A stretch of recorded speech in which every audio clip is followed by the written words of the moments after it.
All right. 115 to the end of the book is a complete cluster of point of views. We can usually split conversations into, Kaladin and then Shallan and Dalinar. No, you get a half a page of character A, a half a page of character B, back to character A, over to character C, back and forth, back and forth. That happens for the rest of the book. So buckle up. This is a frantic pace. I know if you're listening to an audiobook, right, you kind of you set the speed that it's going to read to you, and it sticks to that speed, right? I don't know about you guys, but when I'm reading a physical book, when things get crazy like this, my reading speeds up, and I'm constantly like skimming through, actually to the point where, and I'd love to hear if anyone else out there does this to themselves. I end up like mini spoiling myself sometimes. Like I'll be reading along and it's just getting too intense. I just have to know what's about to happen. So my eyes start to wander down the page a little bit. I'm like, wait, no, but oh crap, no, I can't read ahead. I got to go back. And so sometimes I'll like skip over paragraphs in my, haste to like figure out what's going to happen. I was definitely doing that through some of these chapters here. 115 115 has 7 point of view characters and 116 has 8 point of view characters. So all right, so it's kind of like a normal Shallan chapter to me. That was good. That was very good. That was good. Thank you. It's not on the scale of the rest of this chapter, but I want to highlight the visual that you get in 115 at the very beginning of the chapter. Dalinar is in his room watching the Everstorm approach. His coalition has just shattered all around him, and he's thinking, man, Odium played his hand extremely well. I have lost all of my support. The ships have sailed in with the Everstorm, and we're completely surrounded. And he has the Way of Kings on as a tome. Remember that he can't read it. He just has it there as like a talisman. Like he kind of just basically prays to it because he doesn't believe in the Almighty anymore. He just kind of holds it, carries it around with him. And just the visual of the still air, and then the Everstorm approaching on the horizon with the ships like underneath it being pushed with it, like that just sounds so cool to me. He looks out the windows, red and black lightning, and these Thaylen ships approaching the city. Like that's just really cool to me.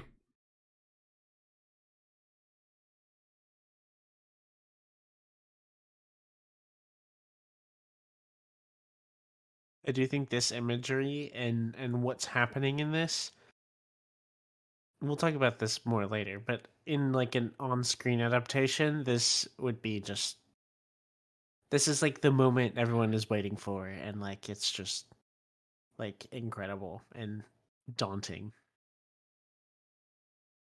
Well, while we're mentioning, epic visuals, one moment from this chapter that actually, well, it might have been the next chapter. One of the moments from this whole battle that I thought would be really cool visually is the moment where the Thunderclass, I know I'm getting a little ahead of us, but when the Thunderclass rips open the reserve, the Thaylen reserve where all the gems are, and just like throws the building like through the air, and it talks about all of the spheres, like millions of them just flying everywhere, and I just envision this like multicolor, rainbow of just glowing spheres just flying everywhere. Just that would look crazy cool in a visual adaptation. I agree. I always imagine the Gemstone Reserve as like a bunker, like it's underground. I don't think that's true, but that's always how I envisioned it. And then he just like, grabs the entire safe and just throws it over his shoulder, trying to find the King's Drop. 115 jumps between Shadesmar and on Roshar specifically, and Kaladin and Shallan and Adolin show up to the Oath Gate. This is actually back in part 4. They show up to the Oath Gate, and there's an army of red Spren in front of them. And 115 ends, and all of the Spren vanish. And Kaladin's like, I don't know what that means, but that also means that they're not here. So let's attack the Oathgate now. And the plan they come up with, let's just talk about Kaladin and Shallan for 115 and 116. The plan they come up with is Kaladin uses all their Stormlight pretty much, and like makes a show and flies up and says, "Hey, Fused, come after me!" And 4 of them jump up and chase him like through the mountains. Is what it says, through the forest and the mountains. And Shallan basically summons an army of light weavings, and Pattern, Syl, and Adolin pretend they're light weavings with them. They kind of walk around swinging their swords aimlessly because that's what Shallan is having the light weavings do while she's trying to talk to the spread of the Oathgate.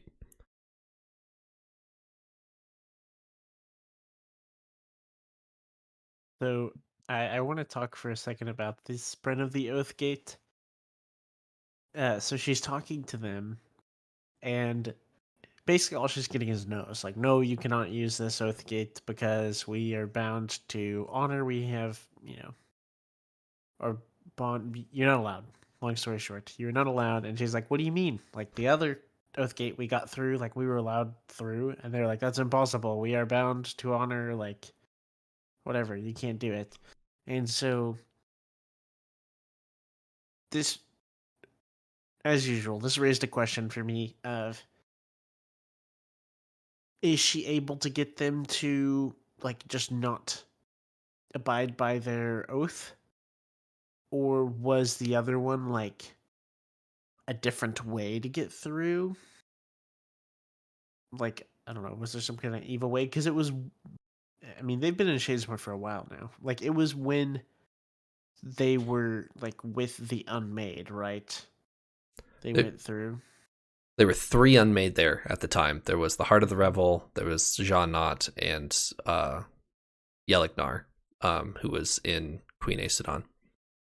And it's actually...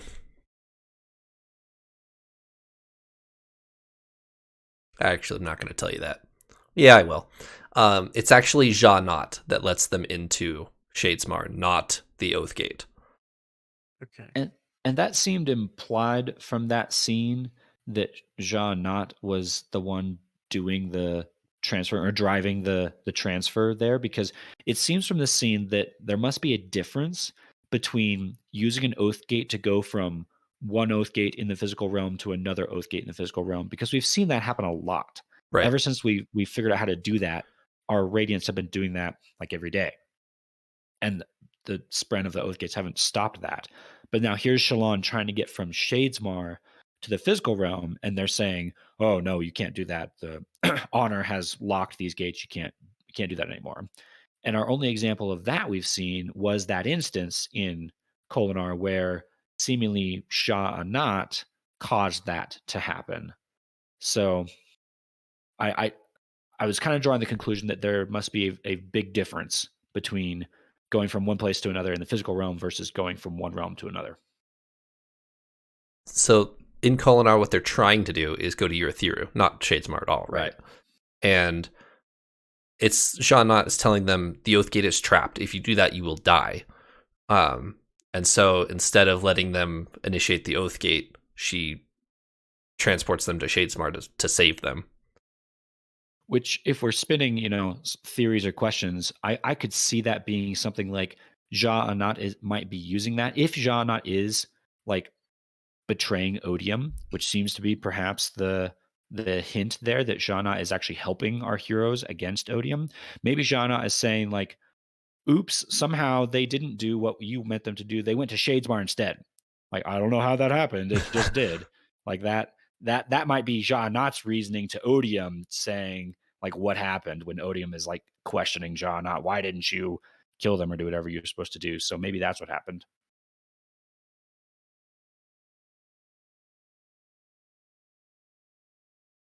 Well, how do they get out? Good question. Not through the Oathgate. Is this a Raffo moment? I mean, Daddy Honor said no Shadesmar to physical realm swapping, so that's not going to happen. Apparently. We can chalk that up on our list of cliffhangers here. Apparently they're stuck in Shadesmar. Yeah. I was gonna say, are they gonna be able to pull the like, oh, we're friends with the bondsmith card again? Like, Maybe. that's was my thought. I was like, tell him you know Dalinar, who's like Mm. Mr. Honor, and apparently Mr. ODM and Mr. Cultivation too. So, you know, I want to talk about the Spren real quick that they see. They see all of the red Spren, which, spoilers for 116, or actually the end of 115, they host in House Sadius. They see 2 large red Spren that are, Venli actually describes them as still Singer Spren, but they're like super twisted and ancient. So those are the Thunderclass Spren. There is a big red mass that Kaladin and Adolin and Shallan see that also goes, and Venli sees that as well, which there's a Spren in the physical realm that Venli sees that Adolin, Kaladin, and Shallan do not. Do you guys remember which one this is? Shows up with Odium via the Everstorm. So I did notice one because it's not really talked about. Venli just kind of notices it, and then you don't figure out who that is. She just describes it as like a dark, swirling smoke, but it seems important from the context. Like perhaps another unmade importance was kind of what I was kind of picking up on, but it just seems to be kind of hanging out with Odium so far. Is that what the one you were talking about? Yes. And I just wanted to highlight that it's specifically not in Shadesmar. It shows up with Odium via the Everstorm.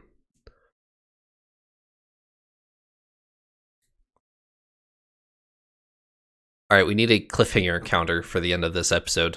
The first one is happening now. Kaladin is running around getting chased by these fused, and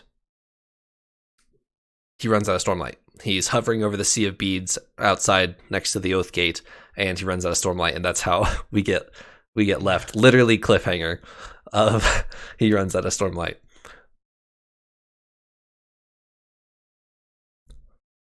Yeah, not looking good for our folks in Shadesmar. I think Renarin counts as like 3 if we're adding to the. In my head, we'll get there. 2 We'll get there. Cliffhangers. Yeah.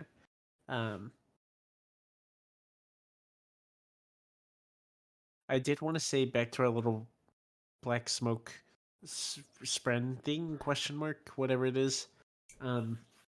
We've seen the Stormfather and we've seen the Night Watcher, which I'm putting them in the same boat as the like number 2 in command under the gods or the shards of Adonalsium, whatever they're called.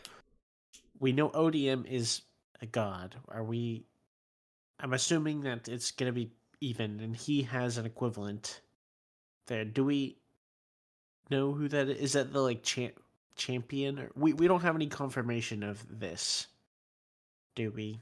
Like I'm thinking that maybe the smoke thing, or maybe that's in the Everstorm, is like his Stormfather.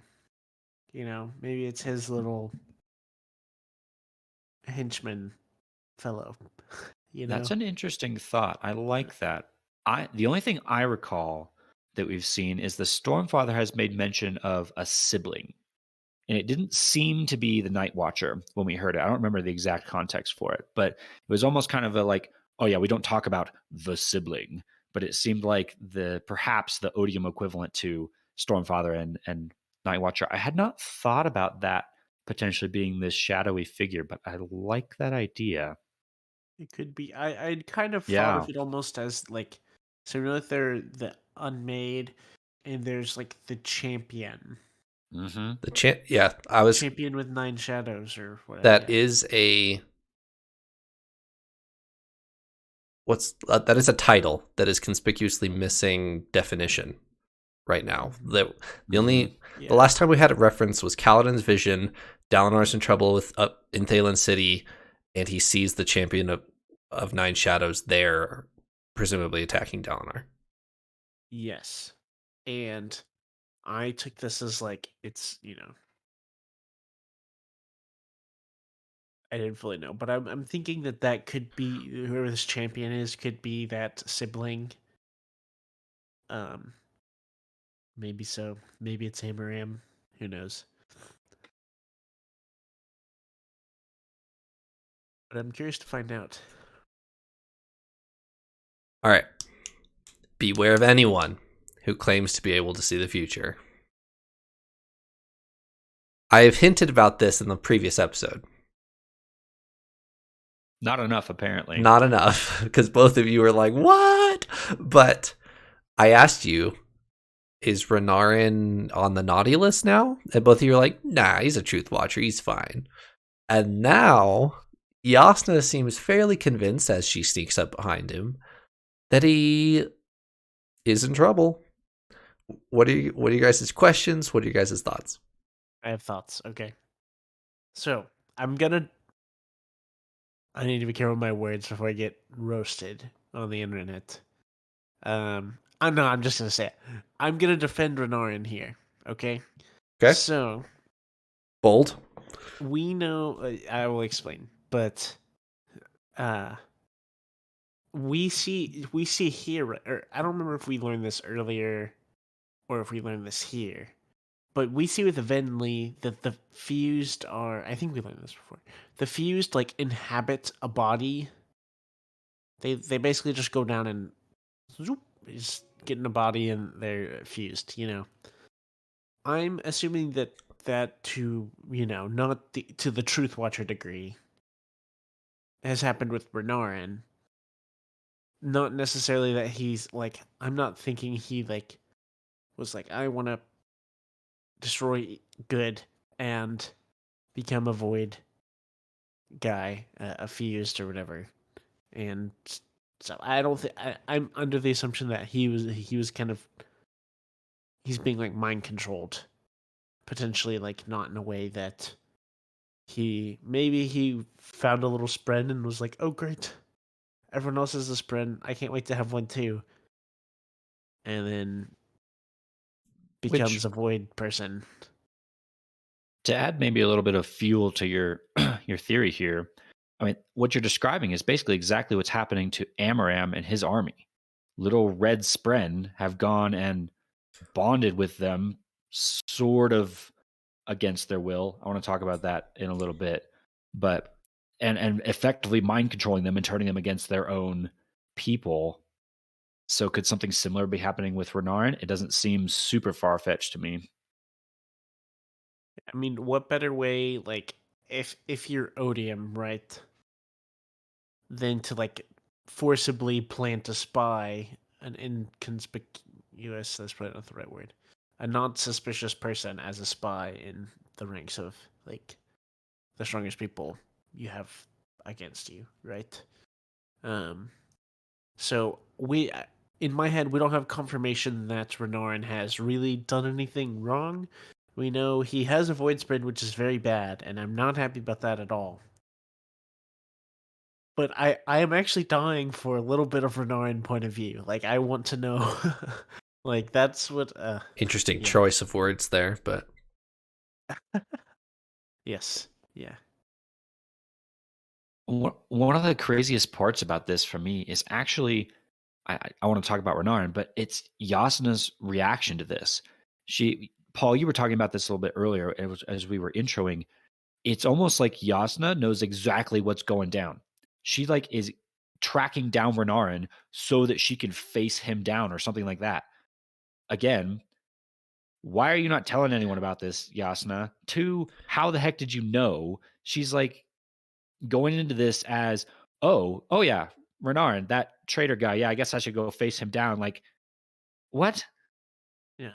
And it definitely seems like something that I have such like vivid imagery in my mind of this. Like the rest, honestly, the rest of what's happening, like, all right, well, sure, whatever. I have a very distinct image in my head of like how this is going down because first off, we get more dialogue with Ivory, which we haven't really had. But Ivory is like, "Yep, that's a bad spren. Like that's a void spren. Sorry, we gotta, you know." And so Yasna, doesn't she ask someone before, like, where's Renarin? Like, just, he's a family, whatever. I'm just gonna go see him. And they're like, oh, he's at the chapel praying or whatever.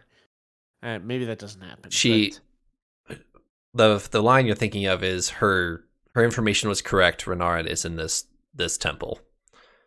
Okay. So she walks into this temple. We see Renarin on his knees praying, and the spren is like out of or over his back, and it gives a very like ominous, like a pretty ominous description, like low key ominous of like it's red and whatever, a little misshapen or something. Anyways, she approaches and she summons Ivory as a shard blade.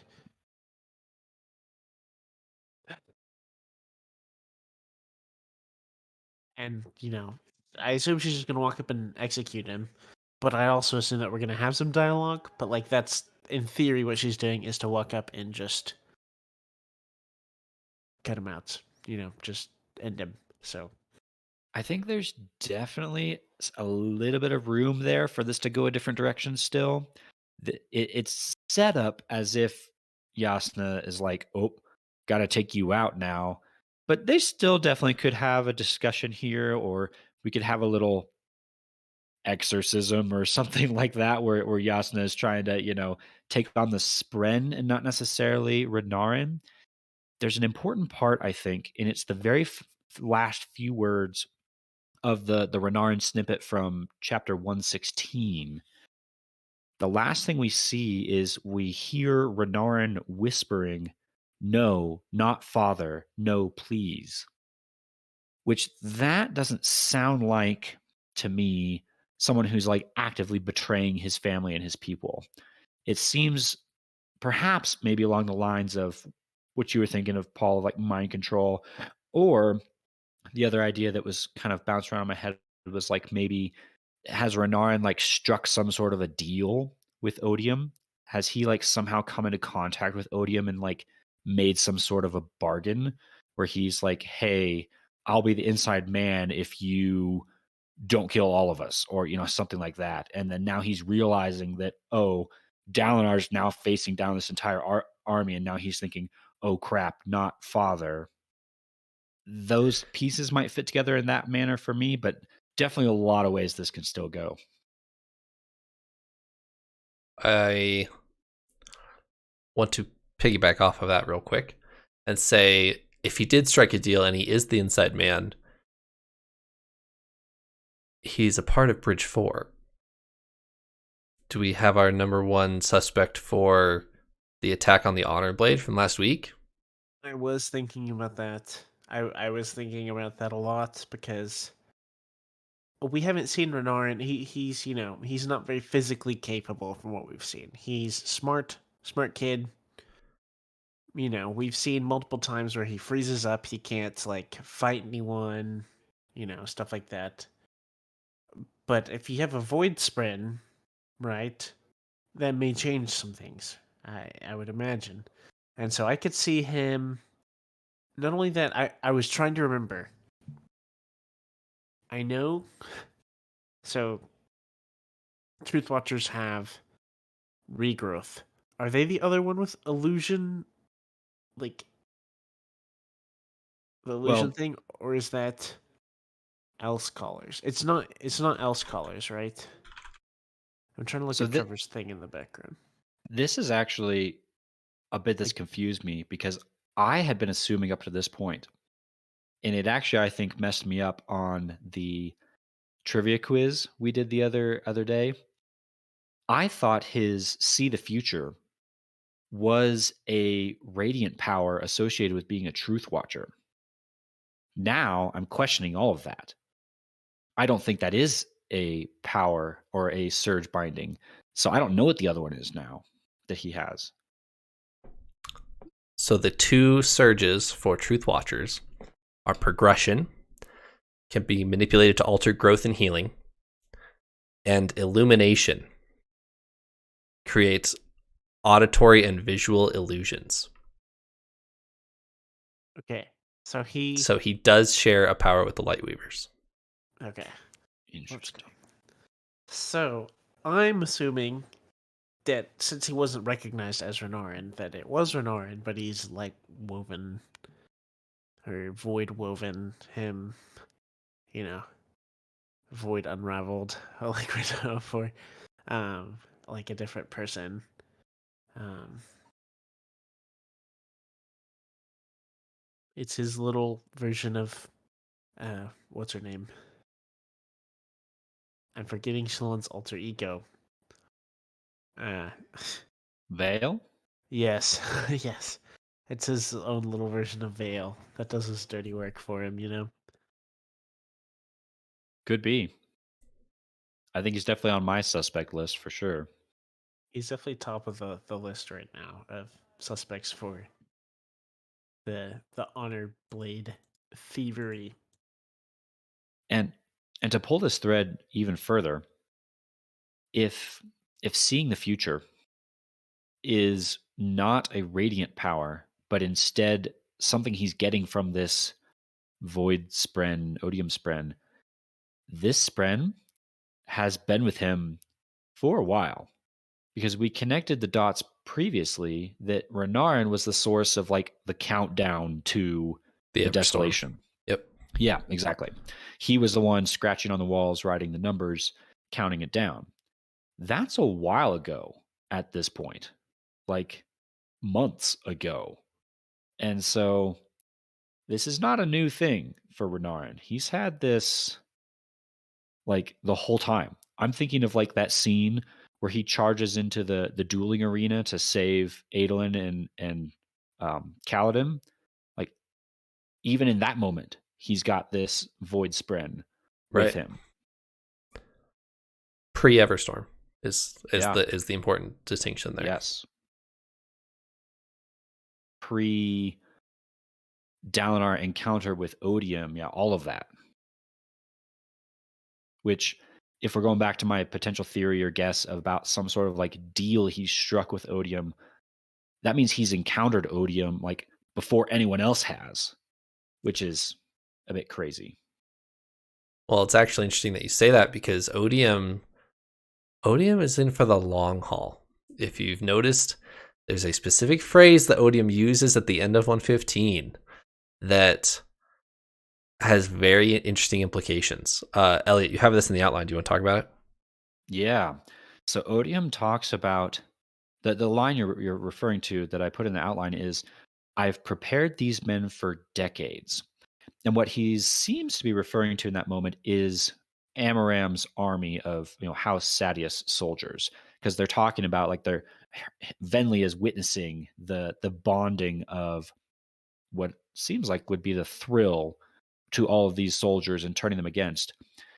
I took that as a reference to all the times the Alethi have ever felt the thrill that Odium has had.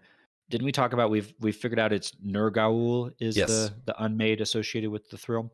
Basically, Odium has had Nergaul conditioning the Alethi people for decades for this moment so that they are used to feeling the thrill and used to that being part of battle so that he can send Nergaul in this moment to just take control of the whole army.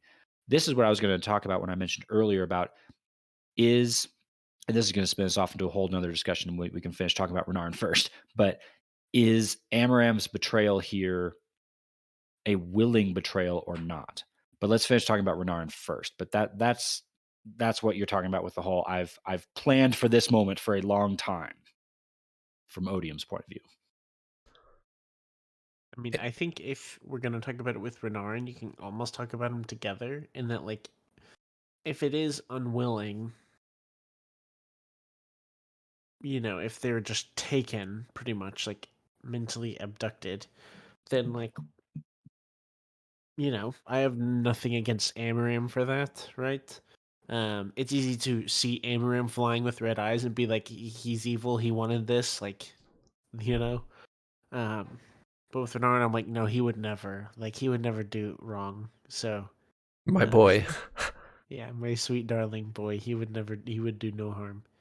Um, so that's yeah. I'm I'm curious to see. And I think we might get. I'm hoping we might get some answers to at least the Renarin part of this in the coming chapters. But that the distinction I think is going to be important because I was worried. We talked about this a couple of episodes ago that Amram was going to betray Dalinar. The way that scene was kind of leading into that, I was already worried that Amram was not going to be loyal to Dalinar. But in this moment, is it Amram choosing to join Odium? Or is it purely mind control? And I'm just based on what we know, and this might be true of Renarin too. Maybe it's both. Maybe it's kind of Amaram is opening himself up to. He wants to betray Dalinar, and so Odium can use that motivation to thrust the thrill upon him. And we know that like the powerful emotions that come with that, and use that as like an opening to get into Amaram's mind and his whole army and turn them. So maybe it's kind of they're predisposed to it. Therefore, Amaram can seize control, or not Amaram, Odium can seize control of everyone and use them. So it is sort of they're acting not necessarily of their own volition, but they allowed themselves to be taken over. I think that the answer we get to that might be important in kind of how we judge this whole situation. I think the distinction comes down to is the army of Red Spren that we saw earlier, are those fused awaiting hosts? Or is this the thrill influencing a human, but it's still a human? I think that's the technicality that this comes down to. That's fair. I think if they're surge binding, I'm assuming that, like, if they're flying, I'm assuming it's fused. So we haven't seen the House Saddies fly yet. There are fused on the battlefield. They were already there, and Odium sends an advanced force to go for the King's Drop, which we haven't even talked about yet, and why he's doing that. And he sends 2 Thunderclasts and some Flying Fused for the King's Drop. And House Sadeas turns and marches on Thalen City. I don't know why I have it in my head, but in my head, Amram was flying. Like, him and his people were, like, surge binding, and I was like, oh my gosh, but Amram is still on his horse, and House Sadeas is... They're all Voidbringers at this point, but they are not surge binding right now. Okay.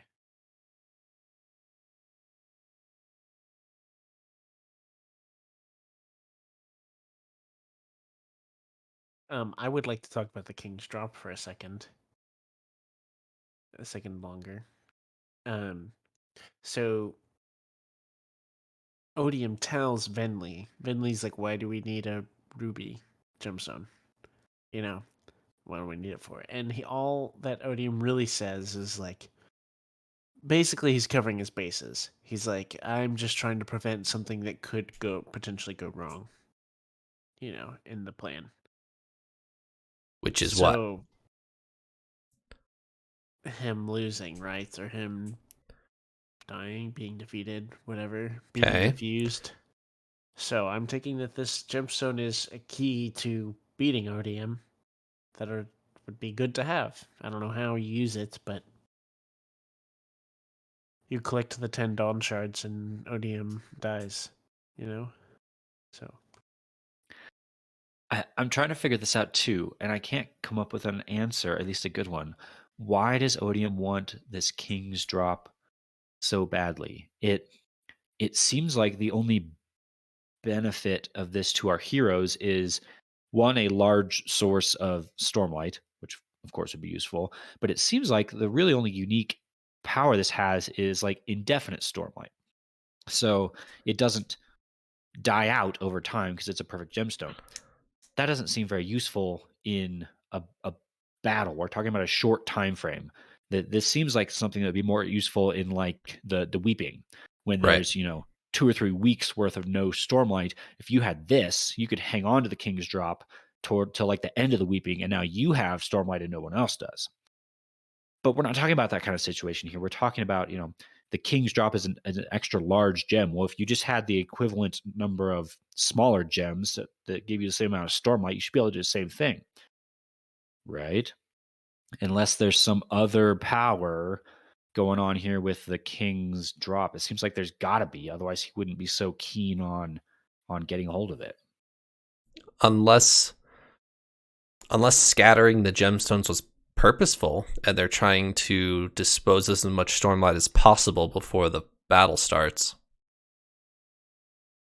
I don't think he cares with the other gemstones. He only wants the king's drop, and so I think it is something notable and significant and important. And hopefully I will find out soon. You're like, none of that, Trevor. I'm sticking to this. No. He's not like, let's stop their gemstone supply. Like, no, who cares? Who cares? No, he does not care.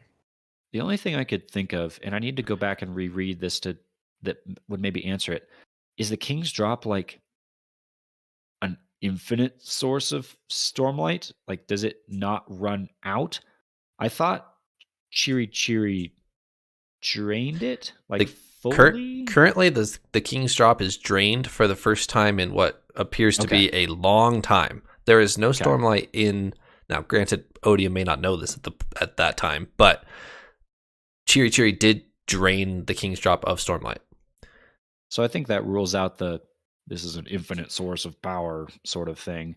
So yeah, I'm still back to the maybe this is if you collect all the 10 stones of dawn, or I don't even remember what they're called, you unlock special powers.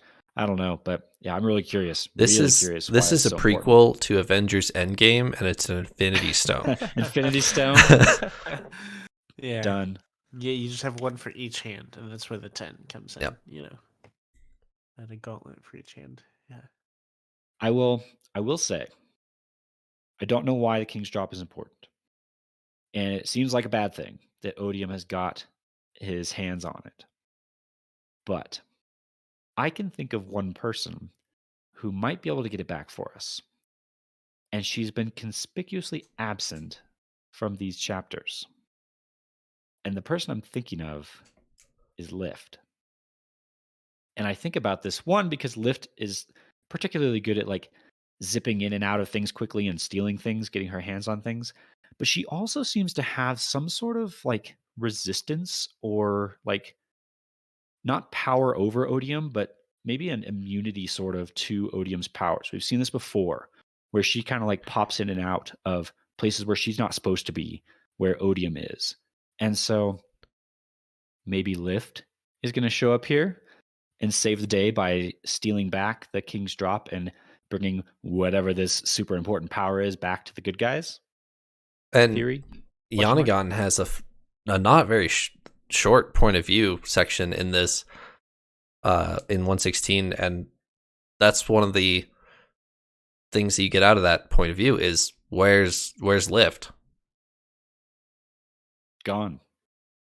Well, I think it actually says that she went back, right? Right. The Azish left, and then they realize, oh, Lift didn't come with us.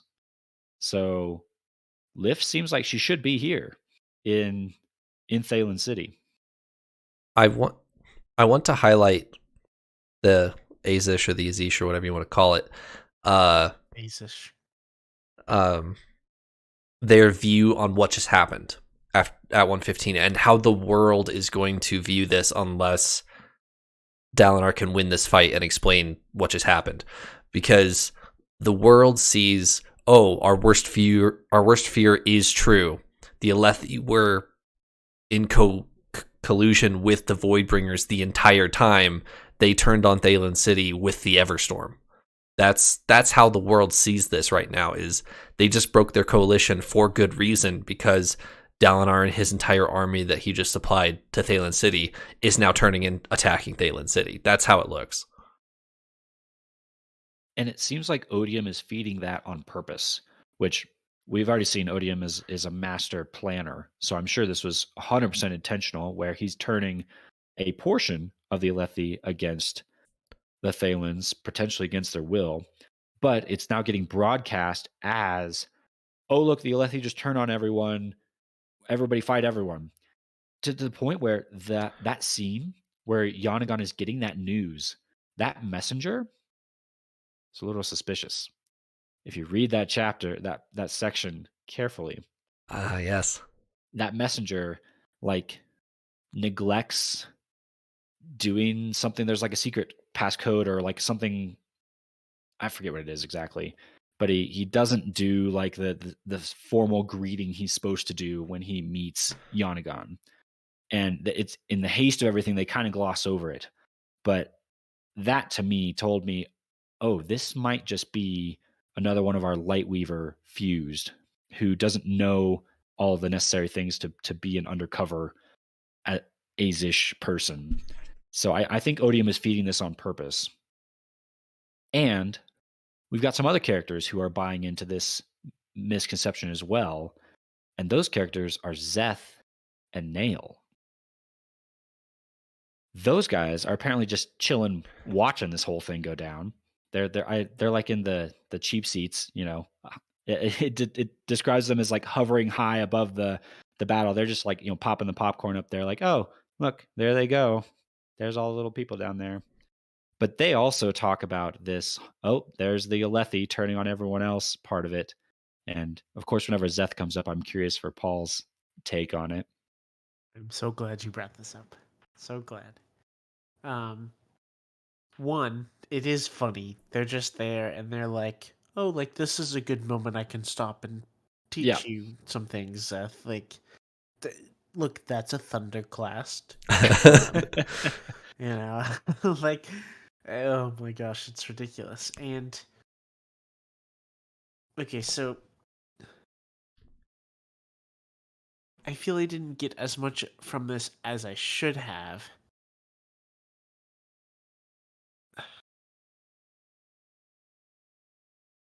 Who's the voice of reason at the end of this little section?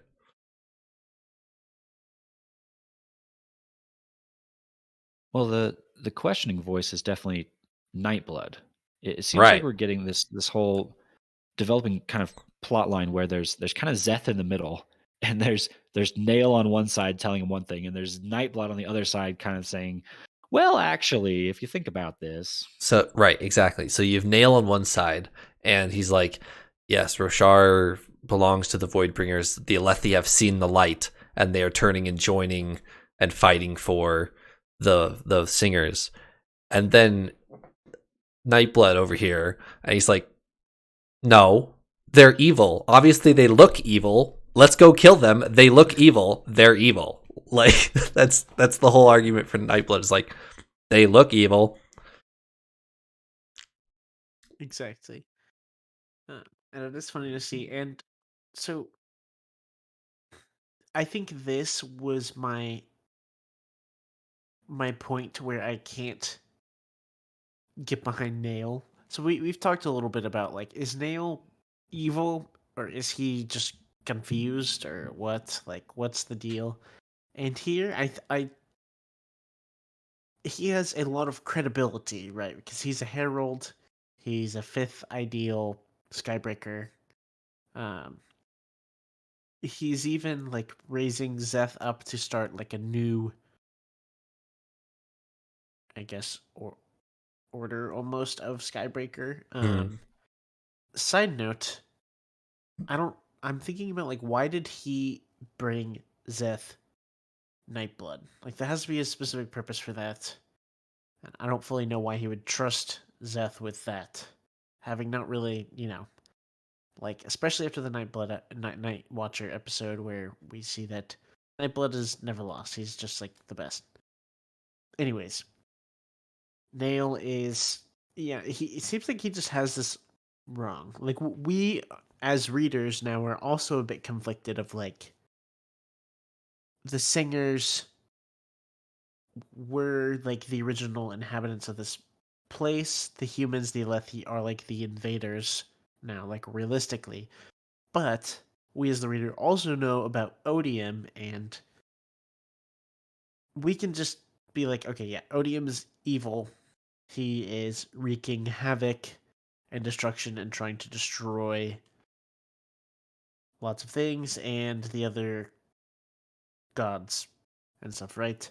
And so we want to side with the Alethi. We know that they are in the right, at least for this purposes of our story, right? Um, and yeah, this kind of made me think that like Nail is I don't know.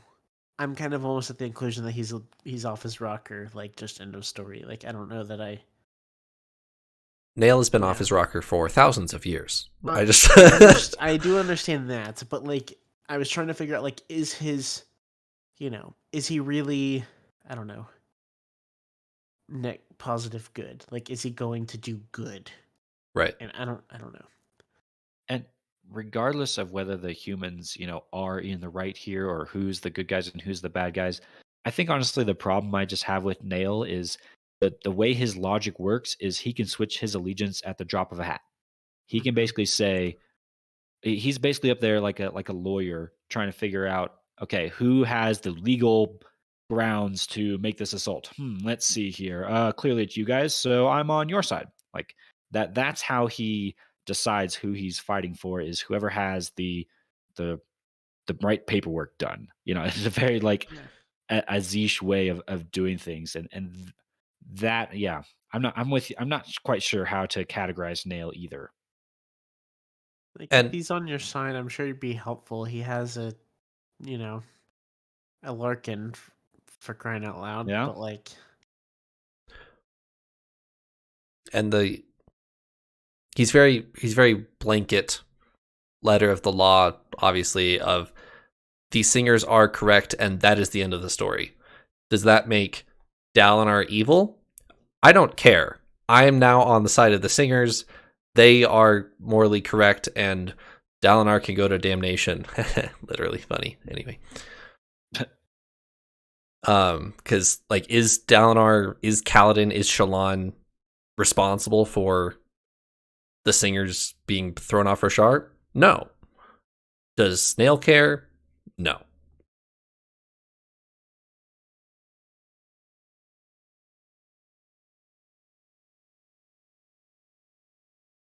I do still trust Seth.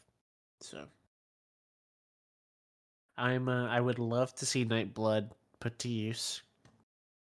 And from what we know about Nightblood, I feel like he'd make like quick work done by lunchtime with these Voidbringers, like We might just get to see something like that actually, because if you remember where that Zeth and Nail scene leaves off, it's Zeth like having another crisis moment of, oh, clearly I need to do this, right? And Nightblood's like, no, not really. Remember when you used to do stuff just because a rock told you? And Zeth's like, oh, yeah. So I I do want to read that because it's one of our Patreon guys' favorite quote in this whole book. So he'll be disappointed if I don't read it for him. it's a great quote. do it. I have no choice. Really? Didn't you tell me you spent 1,000 years following the instructions of a rock? More than 7 years, Sword Nimi. And I didn't follow the rock, but the words of the one who held it. I had no choice, but it had always been nothing more than a rock. So that could potentially, the conclusion of that scene might be Zeth deciding that he does have a choice, and he might choose the opposite of what he might side with Nightblood and say, no, Nail, you say that the singers have the legal grounds here, but I can see that what's happening is not right. I choose to side with Dalinar and entering the fight on the side of Dalinar. Could happen. Remember earlier also whenever was it Yasna who was like, "Oh, we should kill all the heralds," by the way. Or Yes. someone came to that conclusion. Yasna did, What yeah. if Zeth ends up killing Nail and then Whoa. joining the fight? Like Ooh. he goes to join and Nail's like, "No, you can't do that. Over my dead body, you can go do that." And so Zeth's like, "Okay, I guess it's over your dead body." And then he does that and he saves the world and he's a hero and everyone loves him. Wow. Yeah. But that would I think that could incorporate well because later whenever him and whoever end up whenever he meets another notable character, I assume or hope at some point, he'll be like, "Oh yeah, I killed Nail, by the way." Like that's one you can check off your list. So we'll see. I'm really excited for what happens with Seth. Also, for legal purposes, that was a joke. I don't right now. I don't actually think he's gonna kill Nail. For legal purposes. Yeah, yeah. Something I do want to highlight, and it's kind of an offhand comment in as you read, but it's very important. Your theory is under attack. Like it's a Teft like maybe 2 paragraphs, but Teft walks out onto one of the balconies at Urithiru, and the Oathgate for Kholinar has been activated, and there's an entire Oathgate full of singers attacking Urithiru. And then it just switches back to art. But that's another cliffhanger we have. Yeah, side note. While we're having an epic battle in Thaylen City, apparently there's also a separate force attacking Urithiru, where there's probably not many soldiers left. Right. Teft has got the majority of Bridge 4 there, and that's about it. I mean, there's a lot of Lethi troops being mobilized to get to Thaylen City, but then this Oathgate over here to your left just spawned a bunch of singers. You're like, oh, I guess we're fighting right here too. So do we think Teft is gonna die? Is he gonna swear his ideal that his Spren keeps trying to talk to him about? Maybe he'll skip right to the last one and be like, "I will die for my friends," and then Maybe and then he'll die. pull an Elokar and he'll swear as he's being killed. As he's dying. Oh man. I do hope not for that. I hope that's. I can only handle that one time. Right? Oh my gosh! Wow. Oh, I'm still a little hurt with that. By the way, like I wanted to see Elokar be a shard, a surge binder. I wanted to see his stuff. The crazy part is how impactful that scene was. So much has already happened between now and then that it's almost like hard to dwell on it because we're so like engrossed in what's going on now. Are you guys ready for our last cliffhanger? Yeah. So while all this is happening, Sadius's troops breach the wall. Actually, the Thunderclass basically picks up the wall and throws it, and there's a huge gap in the wall. And Sadius's troops start flooding through the opening. And the chapter closes with a Navani point of view. She is crawled out from underneath the rubble with some, I don't remember who's with her, Queen Fen maybe. And she looks over to the gap in the wall. Some of Sadius's troops have already entered the city and are killing people. And Dalinar kind of jumps into the gap in the wall. He has the Way of Kings in his hand, and he's alone, as the title of the chapter says. And that's how we close. No shard plate, no shard blade, no army. It's just him and a book versus all of this. Thunderclass, singers, unmade, Odium himself.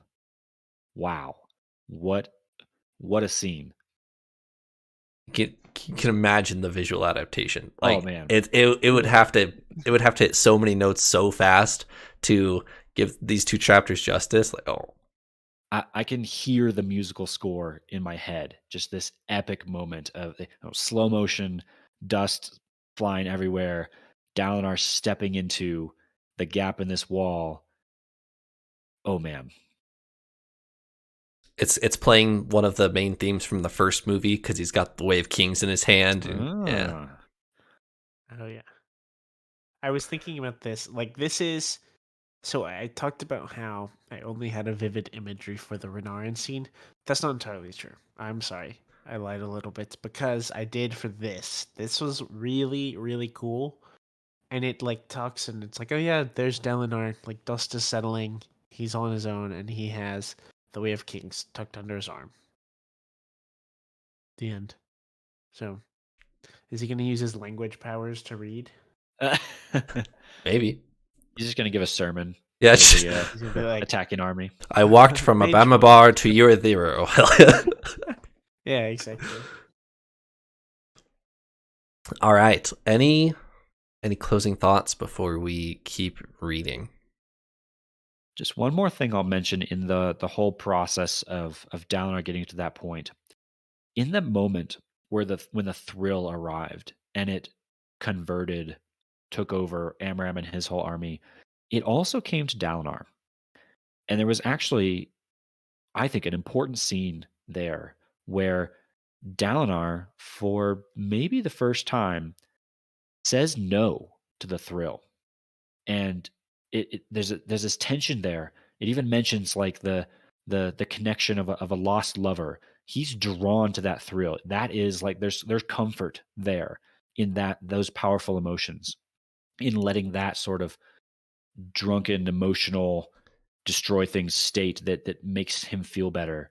For perhaps the first time, he rejects that and he says, "No, I'm not going to be that person anymore." And this is after he's now recovered pretty much all of his memories. So he knows full well what the thrill has done to him in the past. And so that was a big moment for me too, where he said, where he denied that connection to the thrill and was able to resist it.